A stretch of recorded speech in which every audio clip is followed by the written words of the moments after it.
बकिया video देखने से पहले वीडियो को लाइक करें, राहम टीवी चैनल को सब्सक्राइब करें और बेल आइकन पर क्लिक करें। शुक्रिया। आज हम बात करेंगे अल्लाह तबारक व ताला के अस्माए हुस्ना में से 12वें नंबर के नाम पे, और वह अल-खालिक़ु। अल-खालिक़ु का माना है पैदा करने वाला। ज़ाहिर है कि अल्लाह तबारक व ताला हर चीज़ को पैदा करते हैं, और खालिक़ उस ज़ात को कहते हैं कि जो चीज़ों को पैदा करता है और बग़ैर नमूने और मिसाल के पैदा करता है। मतलब पहले से कोई नमूना या मिसाल उसके सामने नहीं होती और वो पैदा करता है। गोया कि कायनात के अंदर जितनी भी चीज़ें हैं वो अल्लाह तबारक व ताला ने बग़ैर नमूने और मिसाल के पैदा किए हैं।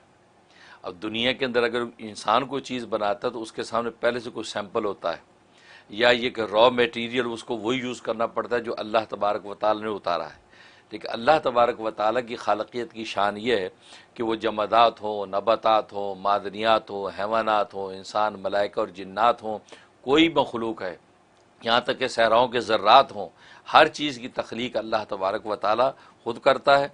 और फिर ये कि इस अंदाज से करता है कि उसका रॉ मटेरियल भी ख़ुद बनाता है, और फिर ऐसी कारीगरी करता है कि वो उसके अंदर इंतहाई तवाज़ुन और एतदाल भी होता है, और पहले से कोई सैंपल और नमूना भी नहीं सामने होता। ये शान अल्लाह तबारक व ताला की है। तभी कुरान करीम में अल्लाह तबारक व ताला ने ये दावा फरमाया कि क्या अल्लाह के अलावा भी कोई खालिक है। ये सवालिया निशान, क्या अल्लाह के अलावा भी कोई खालिक है? मतलब अल्लाह के अलावा कोई खालिक नहीं है, असल खालिक अल्लाह ही है। बाकी दुनिया में अगर लोग चीज़ें बनाते हैं तो वो मजाजी माना में कह देते हैं कि ये इसने ये चीज़ बनाई है, वरना हकीकी माना में अल्लाह तबारक व ताला की ज़ात ही खालिक है। सुभान अल्लाह। और ये जो नाम है ये कुरान करीम में 11 जगह आया है, 11 जगह ये नाम आया है, और इसकी अदद हैं 731, 731 इसकी अदद है, 731 अदद हैं। लिहाजा जैसे कि मैंने बताया कि इंसान जब अपने अदद के अतबार से पढ़ना चाहता है तो लास्ट प्रोग्राम में इस चीज़ की वजाहत कर दी कि वो हरूफ अबजद के अतबार से अपने नंबर निकालें। लेकिन उसमें एक और चीज़ मैं ऐड करना चाहता हूँ कि वो हरूफ अबजद के अतबार से उससे अपने नाम के नंबर निकाल लिए, या पढ़ना कितने दिन है उसके लिए एक अदद मुफरद होता है। अदद मुफरद का मतलब ये है, मतलब ये या खालिकू का विर्द करना है जी, और ये खालिकू का विर्द जो है उसकी आदत के मुताबिक करना है, यानी 731 है जी। अब इसका आदत मुफरद निकालने का तरीका ये है कि 731 को आपस में जमा करें, 7 + 3 + 1 11, तो 11 आ गया। तो इसका मतलब आप 11 दिन पढ़ें इसको। अच्छा, ये मतलब है, ये भी साइंस है, ये साइंस है। ऐसे इंसान का अपना आदत आ गया, मतलब 352 अदद है, 3 + 5 + 2, अब उसको जमा कर लें 10, तो 10 बन गया। तो मतलब ये कि आप 352 10 दिन आपने अमल पढ़ना है जी। तो गोया कि जो नाजरीन जो अपने नाम का अदद जब निकाल लें तो पढ़ना कितने दिन है, तो अदद मुफरद उसका निकालें, वो जितने दिन बनते हैं वो अदद मुफरद के मुताबिक उतने दिन पड़ेगा, तो अल्लाह तबारक व तआला उस नाम का इजलाल अता फरमा देंगे। बहुत खूब, ये है। तो ये जो है अल-खालिक़ु, जहाँ तक इसके फ़ज़ाइल फ़वाइद का ताल्लुक़ है तो इसका एक बहुत बड़ा फ़ायदा ये है कि अगर कोई चाहता है कि मेरा दिल और मेरा चेहरा रोशन हो जाए है, उसके लिए रात 12 बजे के बाद यानी आधी रात के बाद या तो 1 घंटा तक मुसलसल इसका विर्द करे, या खालिक़ु या खालिक़ु। अव्वल आखिर 100 दफ़ा दुरूशी पढ़ ले, छोटा दुरूद भी पढ़ सकता है सल्लल्लाहु अला मुहम्मद व आलिहि वसल्लम 100 दफ़ा अव्वल आखिर। दरमियान में या खालिक़ु का 1 घंटा जो है विर्द करे, या उससे ज़्यादा करे जितनी तौफीक हो, लेकिन 1 घंटा जो मिनिमम करना है। तो आधी रात के बाद ये रोज़ाना करे तो अल्लाह तबारक व तआला एक फ़रिश्ता पैदा कर देते हैं कि जो फ़रिश्ता जो है इसकी तरफ से अल्लाह की इबादत में लग जाता है, और अल्लाह इसके दिल को और इसके चेहरे को रोशन कर देता है। ज़ाहिर है कि हर आदमी आज चेहरे और दिल का नूर मांगता है, तो बेहतरीन जो है ये अमल है उसके लिए। दूसरा फ़ायदा ये कि अगर किसी कोई चीज़ गुम हो गई, या ये कि उसका कोई बच्चा गुम हो गया, कोई ऐसा रिश्ता है वो गुम हो गया, मिल नहीं रहा, कोई दोस्त गुम हो गया, उसको तलाश करना है, उसके लिए ये एक यकसुई के साथ बावजू किबला रुख बैठ जाए और 5000 दफ़ा इसका विर्द करे। अव्वल आखिर जो 100 मरतबा दुरूशी पढ़े, और दरमियान में 5000 दफ़ा या खालिक़ु कह के भी कर सकता है और अल खालिक़ु कह के भी विर्द कर सकता है। 5000, तो एक ही मजलिस के बाद वो चीज़ मिल जाएगी। सुभान अल्लाह। हाँ, और या उस बंदे का पता चल जाएगा कि वो फ़लाँ जगह। अगर एक उसमें ना आए तो फिर आदमी 11 दिन इसको मुसलसल कर ले, तो 11 दिन के अंदर जो है कैसी भी चीज़ गुम हुई हुई है उसका सुराग लग जाएगा, या वो बंदा आपको मिल जाएगा। ये बहुत बड़ा फ़ायदा।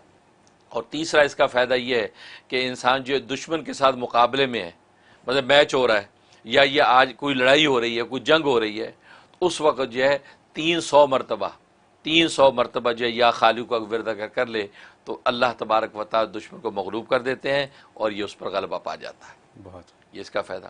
اور ایک فائدہ اس کا یہ کہ اگر جو چاہتا ہے کہ اولاد میں بیٹا پیدا ہو تو اولاد نرینہ کے لیے تو اس کو 1000 مرتبہ روزانہ ورد کرے، کوئی بھی ٹائم رکھے، اگر عشاء کے بعد رکھے تو بہت اچھا ہے، 1000 دفعہ یا خالقو یا الخالقو کہہ کے ورد کرے، اول آخر 11 مرتبہ درود ابراہیم میں پڑھے، اور پانی دم کرے، وہ پانی میاں بیوی دونوں آدھا آدھا پی لیں، اور یہ جو ہے 90 دن کی نیت سے شروع کرے، لیکن انشاءاللہ 1 مہینہ نہیں گزرے گا، اللہ تبارک و تعالی خوشخبری دکھا دیں گے اور اللہ تبارک و تعالی اس کو بیٹا عطا فرمائیں گے۔ بہت خوب، ماشاء تو اللہ۔ یہ اس کا فائدہ۔ اور ایک فائدہ یہ الخالقوں کا یہ ہے کہ انسان کو کوئی کام اٹکا ہوا ہے، وہ کام ہو نہیں رہا اور وہ بار بار اٹکتا ہے، بار بار کوئی نہ کوئی اس میں خرخشے پیدا ہو جاتے ہیں، اس کے لیے روزانہ 101 دفعہ یا خالقوں کا ورد کرے۔ جب بھی وہ کام شروع کرنے لگے تو یا خالقوں کا ورد 101 مرتبہ کر کے اول آخر 11 مرتبہ درود شریف کے ساتھ اب اس کام کے اندر لگ جائے تو اللہ تبارک و تعالی اس کام کو پایہ تکمیل تک پہنچا دیتے ہیں۔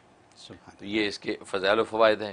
اور جہاں تک خواب میں تعبیر کا تعلق ہے تو خواب میں یہ تعبیر یہ ہے کہ اگر عورت، اس کی بیوی حاملہ ہے، مرد نے دیکھا یا خود عورت نے دیکھا اور وہ حاملہ ہے، یا یہ کہ اس کے آگے اولادوں کی اس کو جو ہے آگے انشاءاللہ سلسلہ جاری ہے، تو اور اس نے خواب میں الخالق کو سنا یا لکھا ہوا دیکھا، اس کا مطلب ہے اللہ تبارک و تعالی اس کو بیٹا عطا فرمائیں گے، واہ، اگلی جو اولاد ہوگی وہ بیٹا ہوگا، یہ بشارت ہے۔ اور اگر جو ایسا سلسلہ نہیں ہے تو پھر اس کا مطلب یہ ہے کہ اللہ تبارک و تعالی اس کے وہ کام جن میں رکاوٹ آئی ہوئی ہے، اٹکے ہوئے ہیں اور وہ ہو نہیں پا رہے ہیں، اور یہ بھول بھی چکا ہے ان کاموں کو، اگلے کاموں میں لگ گیا ہے، تو اللہ وہ جو کام جو بالکل مایوس ہو چکا ہے، وہ مایوس کاموں کو اللہ تبارک و تعالی اس کا طے کروا دیں گے، گویا کہ یہ اس کے حق میں بشارت ہے۔ سبحان اللہ۔ اس طریقے سے اس کو نفع پہنچتا ہے۔ بہت خوب، بہت خوب حضرت، آپ نے ایک ایسی بات آج بتا دی ہے کہ بہت سے والدین کے لیے بڑی کارآمد ہوگی۔ آپ نے تلاش گمشدہ کا آپ نے حل دے دیا ہے۔ بالکل ہم اخبارات میں، فیس بک پر یہ دیکھتے ہیں کہ بچوں کی، چھوٹے چھوٹے بچوں کی تصویریں ہیں اور بچے گمے ہوئے ہیں، اور بچوں کو ڈھونڈنے کے لیے لوگ ریکویسٹ کرتے ہیں کہ اگر کہیں دیکھا ہو، یہاں اس ملک میں بھی ہوتا ہے اور پاکستان وغیرہ میں بہت ہوتا ہے، صحیح بات، تو اور بچے وہاں اکثر گھومتے ہیں، بچیاں چھوٹے چھوٹے گھومتی ہیں اور کیا کیا ہم کہانیاں سنتے ہیں۔ صحیح بات، تو اس کے لیے آپ نے یہ حل بتا دیا، اور آسان حل بتایا آپ نے کہ بچہ اگر گم ہو جائے، اس کے علاوہ اگر کوئی اور چیز گم ہو جائے تو وہ بھی ڈھونڈیں اس سے آپ۔ ٹھیک ہے، تو بہت بہت بہت قیمتی نسخہ ہے یہ، اور ماشاءاللہ میں تو یہ کہوں گا کہ کیا مطلب بغیر کسی حیل و حجت کے اتنی بڑی بات پتہ چل گئی بالکل صحیح بات۔ آسانی کے ساتھ۔ یہ بہت سب اللہ کے ناموں کی برکت ہے، بالکل اللہ کا ہر نام بابرکت، بابرکت ہے، لیکن اس کو بیان کرنے والے بھی ہونے چاہیے۔ الحمدللہ، آپ کی بھی تو ضرورت ہے نا، الحمدللہ، پھر ہی اللہ کی بات توفیق بنتی ہے، ہے۔ الحمدللہ، الحمدللہ۔ بہت خوب۔